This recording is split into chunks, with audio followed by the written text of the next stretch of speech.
Pero vamos a entrar de lleno a los temas porque ya entró en vigor esta ley que regula el llamado teletrabajo. Entró en vigor la reforma a la Ley Federal del Trabajo en materia de teletrabajo o home office, mejor conocido como home office, que reconoce el desempeño de actividades remuneradas en lugares distintos al establecimiento del patrón, algo que pues evidentemente se detonó con estas políticas de confinamiento de sana distancia que impuso la crisis sanitaria por el COVID-19. Vamos a platicar con Héctor de la Cruz, él es experto en Derecho Laboral del despacho de la Vega y Martínez Rojas. Héctor, ¿cómo estás? Buenas tardes. Hola, ¿qué tal, Darío, Rogelio? Buenas tardes, saludos y saludos al auditorio. Gracias por tomarnos la llamada, Héctor. Para quienes no estamos muy relacionados, no sé si nos pudieras hacer una descripción muy pues general de cuál es el, el alcance de esta ley y qué importancia tiene para los mexicanos. Sí, mira, pues sobre todo en estos tiempos en que desde marzo del año pasado, por la necesidad de cuidar y proteger la salud de todos y cada uno, hemos tenido la necesidad de ir a nuestros hogares a continuar con nuestras actividades laborales. No se tenía una regulación adecuada que pudiera aplicarse para proteger los derechos de los trabajadores y finalmente el día de hoy empieza su vigencia esta nueva ley que yo creo que es una buena señal y que seguramente nos ayudará a que la gente que está en su hogar y que no sabemos cuándo pueda regresar esté debidamente protegida y tenga su salario y cuente con el apoyo del patrón para pagar los gastos que esto implica desde la casa de cada uno. Por supuesto, Héctor. Buenas tardes, te saluda Rogelio Varela. Y con estos cambios a la ley, ¿qué responsabilidades tienen ahora las empresas con sus empleados? Pues mira, finalmente lo que aterriza esta ley es la obligación del patrón de pagar tanto la luz en la parte proporcional que corresponda y también el internet que tiene que utilizar el trabajador para conectarse y poder seguir desarrollando sus actividades.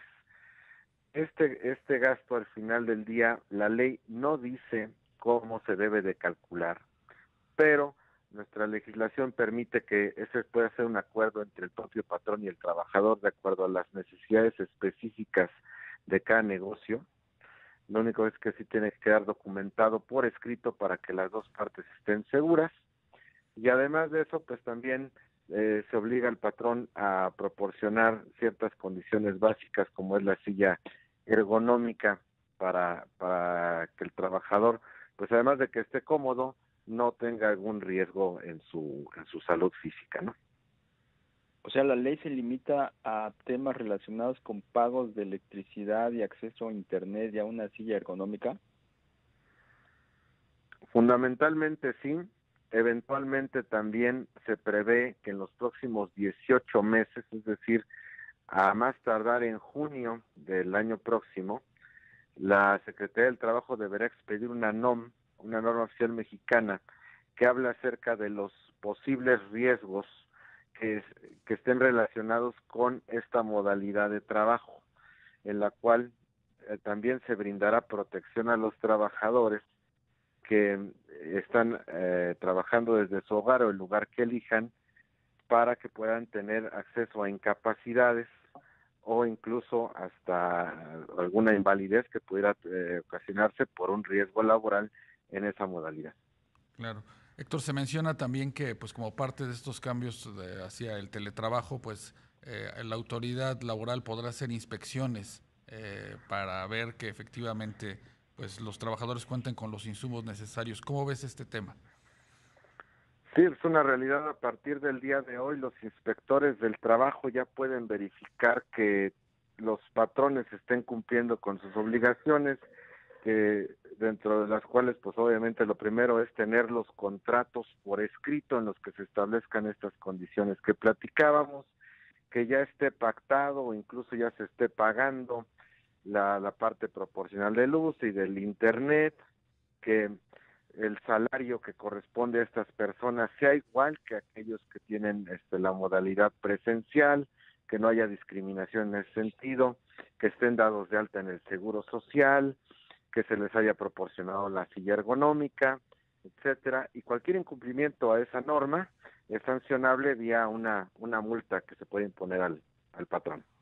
Héctor, entonces los supervisores de la Secretaría del Trabajo tendrían que ir a cada hogar del empleado a verificar las condiciones en las que están trabajando, y si la respuesta es así, por ejemplo, me quedé pensando en el tema de la norma oficial mexicana relacionada con la seguridad. Si un empleado llegara a tener algún accidente en su propia casa, ¿sería imputable a la empresa ese accidente cuando se trata del hogar del propio trabajador, o cómo operaría o funcionaría ese criterio?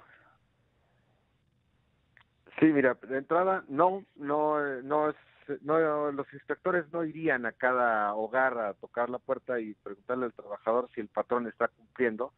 El primer punto, sin lugar a dudas, va a ser cada empresa, cada negocio, el cual va a llegar el inspector y va a pedir la evidencia documental del cumplimiento de esas obligaciones, el alta en el Seguro Social, los recibos de pago donde se demuestre que se está pagando esos nuevos conceptos, más aparte el salario íntegro, que exista el adendum donde esté claramente determinados los derechos del trabajador, etcétera. Y ya salvo en casos extraordinarios que lo pudieran justificar, pues entonces sí podría haber una verificación física en ciertos hogares, pero esto sería casos aislados, ¿no?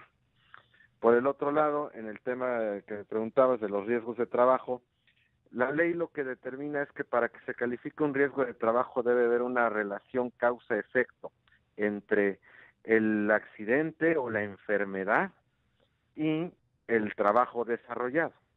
Es decir, por eso se va a hacer una norma tan especial para este caso, porque no cualquier accidente que me pase en mi hogar necesariamente tiene relación con el trabajo que estoy haciendo ahí mismo. Entonces, son cuestiones que, por ejemplo, tendrían que ver con cuestiones de la vista, el desgaste natural que tendría la visión por estar tanto tiempo frente a la computadora o manipulando el mouse, o la postura que tenga yo por la falta de espacio o porque no tenga la silla adecuada, etcétera.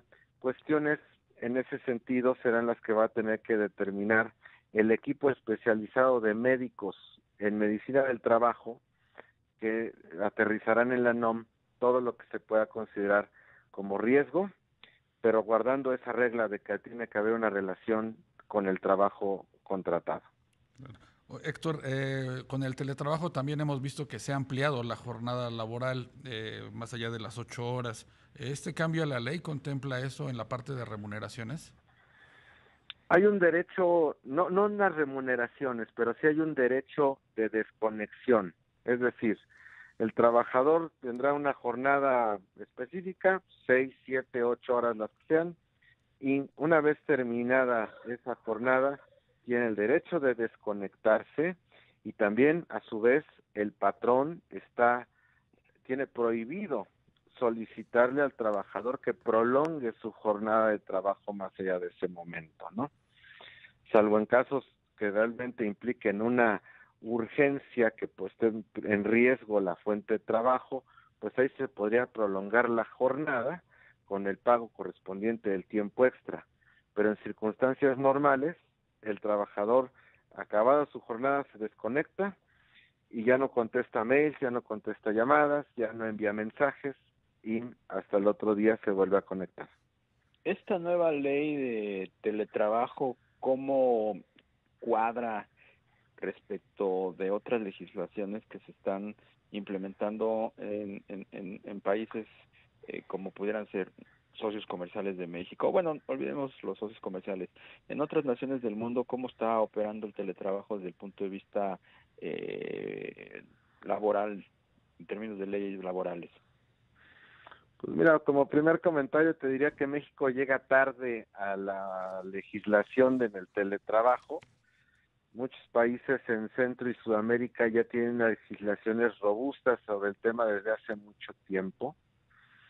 Lo que hace esta ley, que recién publicada el día de ayer, pues sí retoma algunas de esas buenas prácticas que se detectaron en otros países del mundo, principalmente en la legislación argentina y colombiana, y de ahí el derecho de la desconexión que platicábamos, el derecho de reversibilidad que también puede ejercer el trabajador para decir, pues ya no quiero estar en el home office, ahora me quiero regresar a la modalidad presencial, el pago de ciertos insumos que deben estar a cargo del patrón. O sea, sí se toman algunas de esos experimentos o legislaciones que ya existen para aplicarlas ahora en México, pero ciertamente ya existían desde hace mucho tiempo en otros países.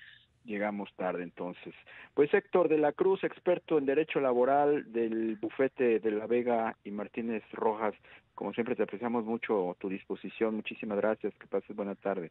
Gracias a ustedes, saludos, hasta luego. Saludos.